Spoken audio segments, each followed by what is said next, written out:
Greetings, greetings, greetings to everyone and everything. We are the Dawn of Ascension show, and I'm here with my Ascension Soul team, Susie, Aubrey, and Gina, and And we're Tony. here, and Tony, and we're here to share our views, our tools, and our journey through these wild and wonky and crazy vibrations that we're living in and drenched in every single day. We would like to discuss today that there has been a huge recent shift that enables the victim slash perpetrator construct to be released from within our bodies. And this shift will help us align with this shift. We thought we would like to talk about releasing energies and the tools for this action. Aubrey, Aubrey, Aubrey, you're the master of this info. What you got for us, girl? Thanks, Arlene. Well, today I wanted to talk a little bit about how what kind of the mechanics what mechanics sort of happen in our bodies when we have trauma perpetrated on us in the past and kind of how we're going to be shifting out of that. So when we have received trauma, what happens is our cells retain the resonant memory of that of what transpired. Often because we can't actually process what has happened while it's happening, and so we'll dissociate from it in order to protect ourselves because to process it in the moment would be unsafe, and then our cells store it until such time that we are safe enough to actually move it and process what has happened.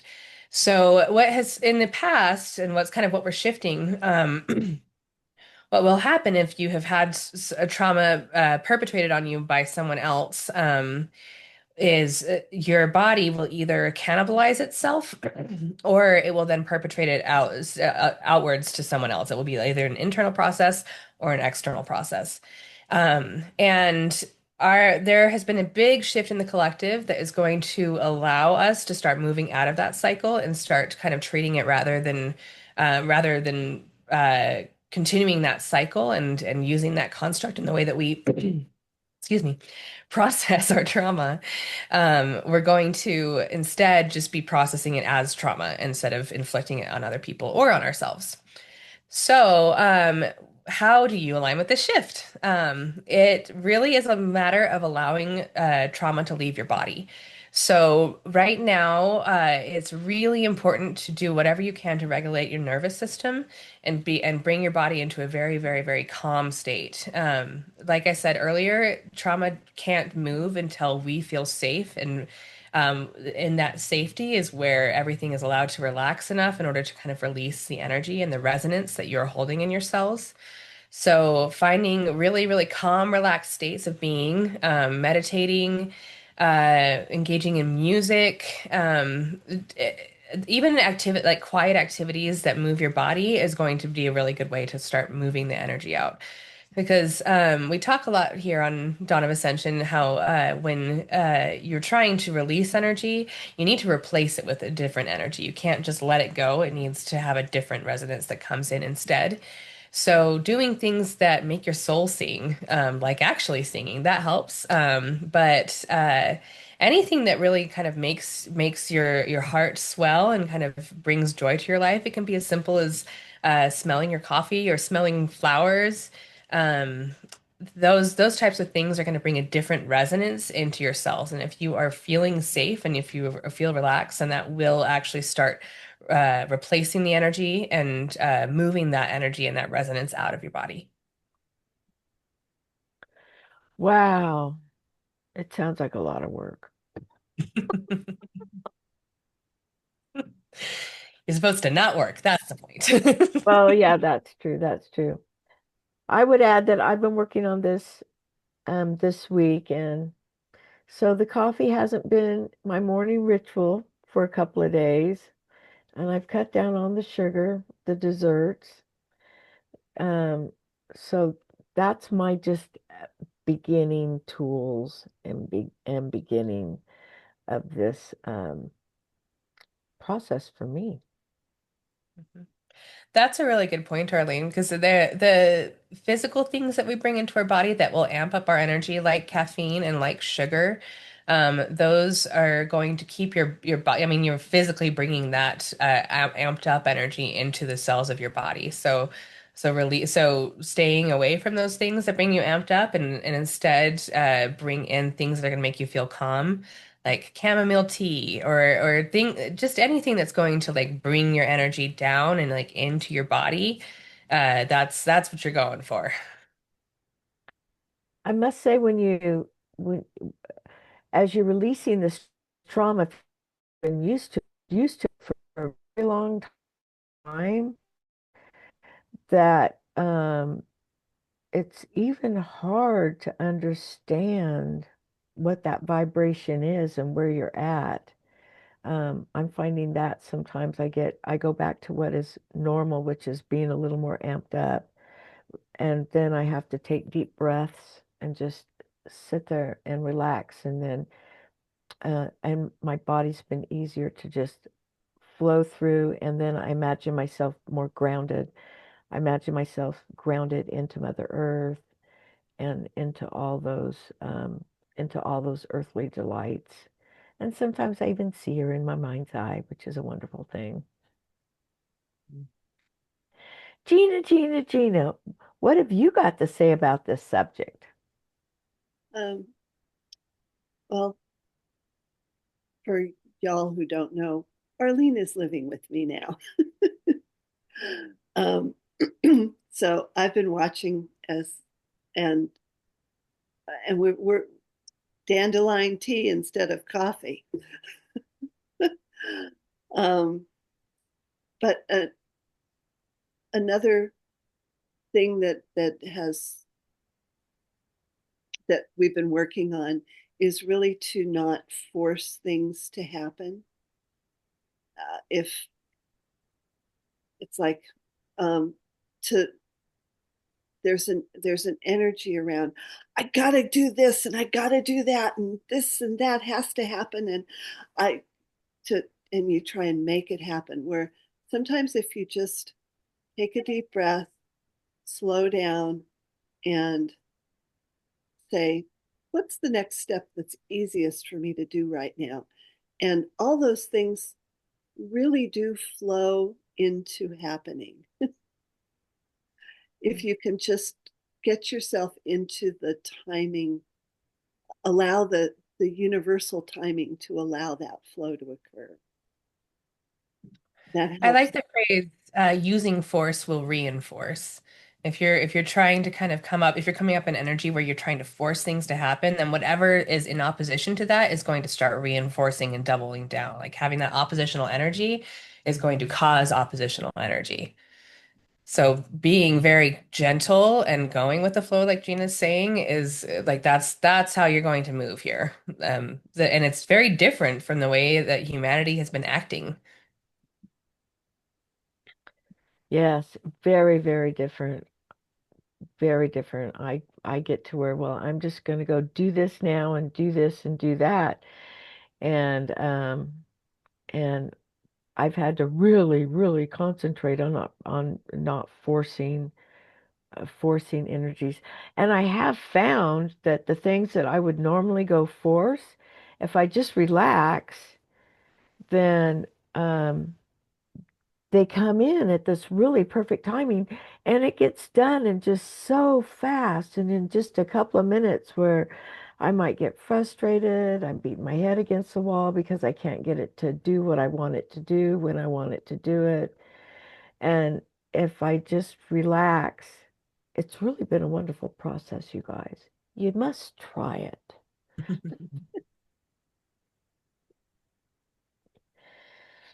Susie, Susie, Susie, what have you got for Susie's medicine card today Thanks so much. on this subject? I know we got some good stuff.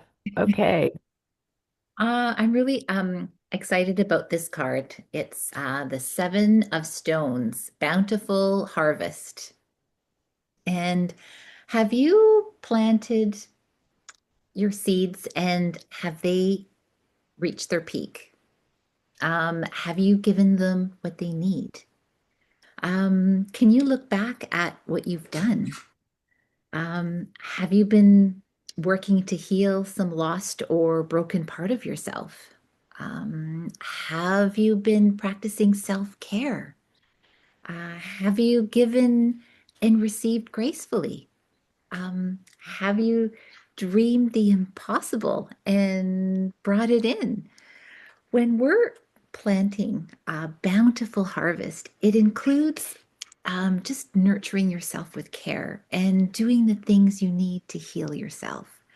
Some examples could be removing toxic energies, um, being thankful for everything you have in your life. The shortcut home is through the road of Thanksgiving. And you can go anywhere you want to create your limitless bounty. Um, you are in complete control. So that's this beautiful card that we have today. Thank you.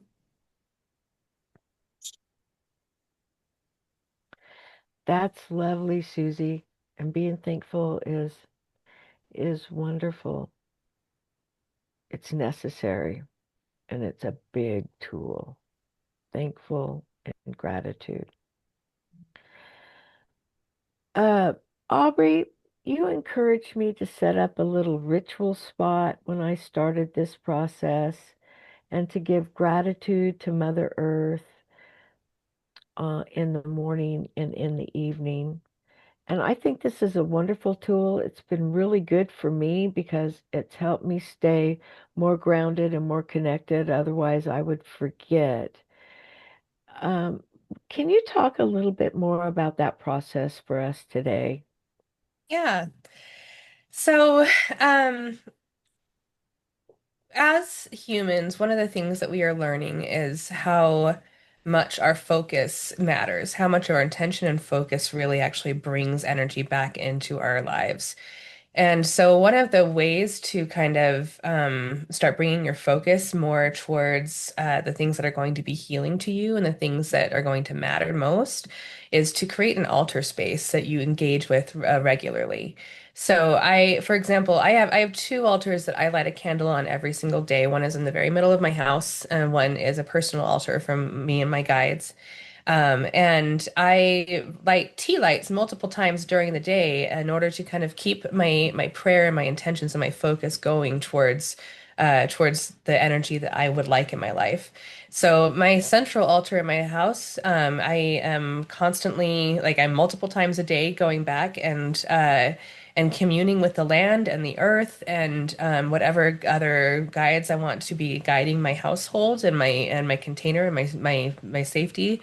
I will check in with them multiple times a day, and having a physical altar is a really good way to get this practice going because it's taking actual actions with your body to show your body where our energy is focused, where we want to be inviting energy back into our lives.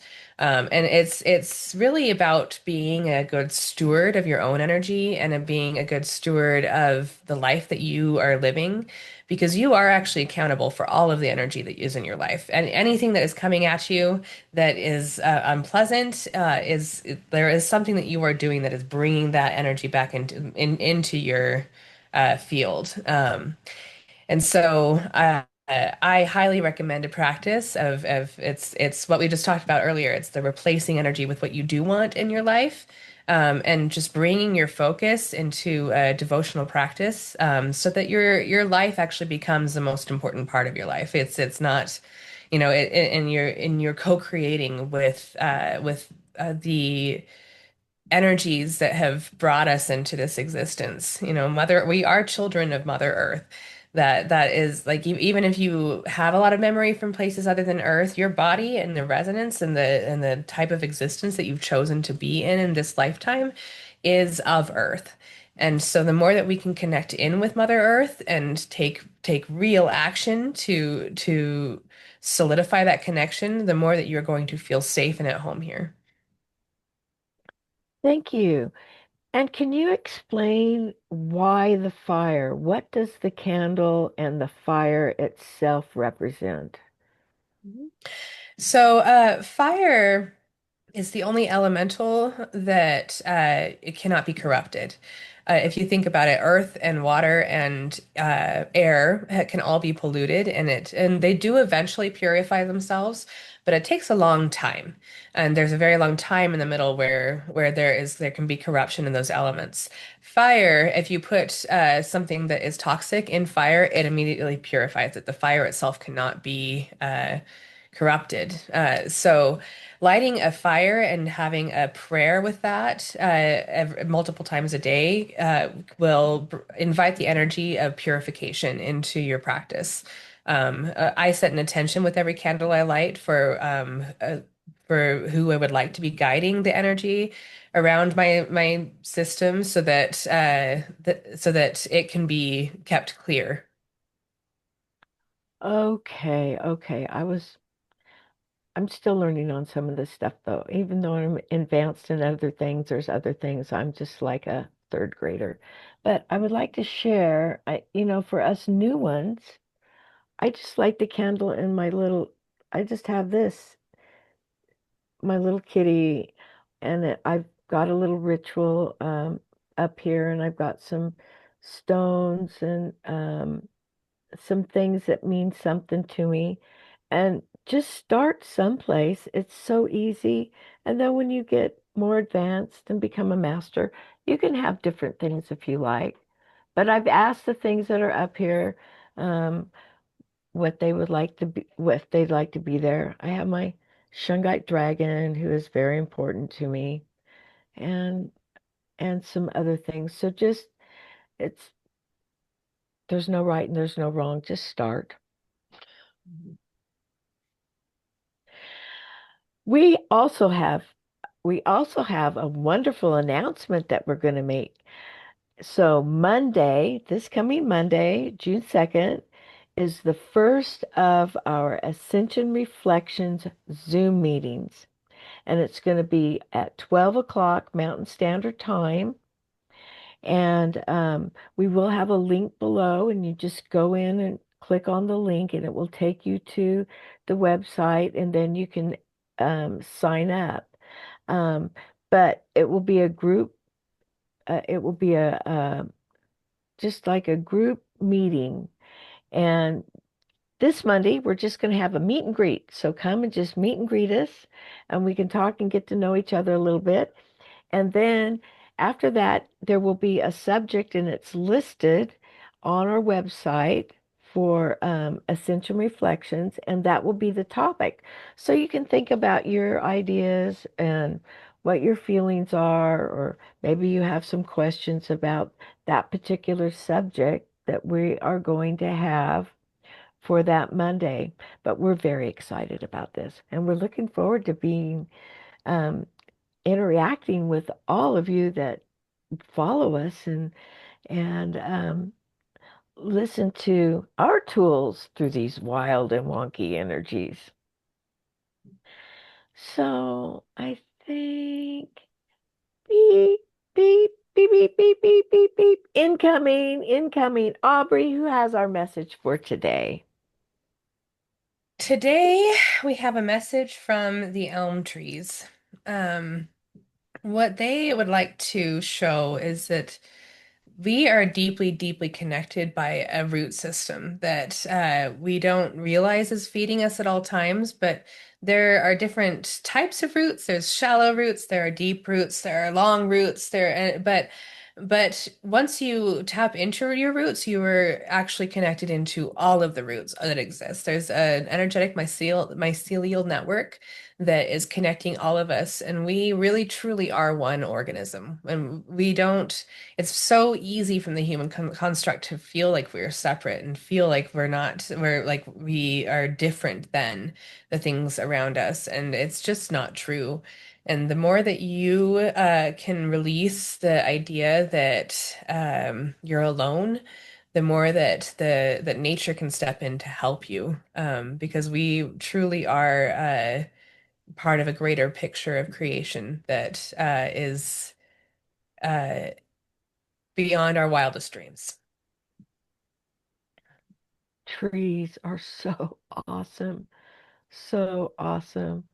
And that's where the grounding comes in. The more you ground, the more you can connect and the more you can feel our roots and the roots of the trees. It's just an incredible journey. We would like to thank everyone for visiting with us today, and we'll see you all the next time on our Dawn of Ascension show. So Bye.